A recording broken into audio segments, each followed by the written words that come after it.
Allora, signore e signori, siamo pronti. Io chiederei un applauso, anche se magari lo pronuncerò in maniera un po', diciamo, cafona, perché non ho capito bene come pronunciarlo, però credo che sia giusto. Loro sono, comunque l'applauso vado lo stesso, Pons in Chess, dico bene. Giusto, giusto, panza in chest.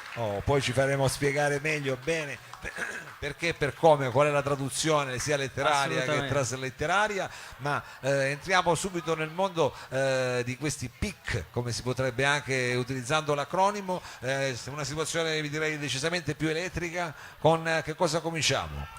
Cominciamo con un nostro pezzo che si intitola On White Fit. All right, PIC.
Grazie.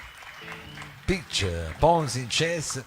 Ma quanto mi Esatto, piacciono questi finali con la chitarra che parte, poi stang, questo è proprio un finale decisamente rock. Allora io però partirei così in maniera un po' più letterale, diciamo. Intanto questo nome, esattamente per i profani che cosa significa? Allora, sarebbe il Pons in chess significa il pedone degli scacchi. Il pedone degli scacchi. Sì. Il nome viene da una strofa di War Pigs dei Black Sabbath. La facevo Sì, anche io. per cominciare tranquilli. Esatto. Quindi diciamo, immagino che quindi tutto quell'hard rock così a fine 60, primi 70 sia tra i vostri riferimenti. Assolutamente, sì. Black Sabbath, Led Zeppelin, Pupo, ovviamente. Pupo, certo, gelato cioccolato, queste Assolutamente. cose. Quindi diciamo vi piace mescolare anche qui le cose in qualche modo. Sì, assolutamente. Sì. Adesso noi abbiamo sentito più Black Sabbath che Pupo, magari nel prossimo pezzo sentiremo più l'influenza di Pupo. Non credo, Non lo so. però ci proviamo.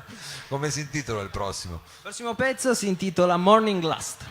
Morning Lust. Last. Sì. Morning Last. Voglia mattutina sarebbe. Ma Last non penso come? di dovertelo spiegare. No, figurati. Morning Glory anche, diciamo, potrebbe essere. Va bene, dai.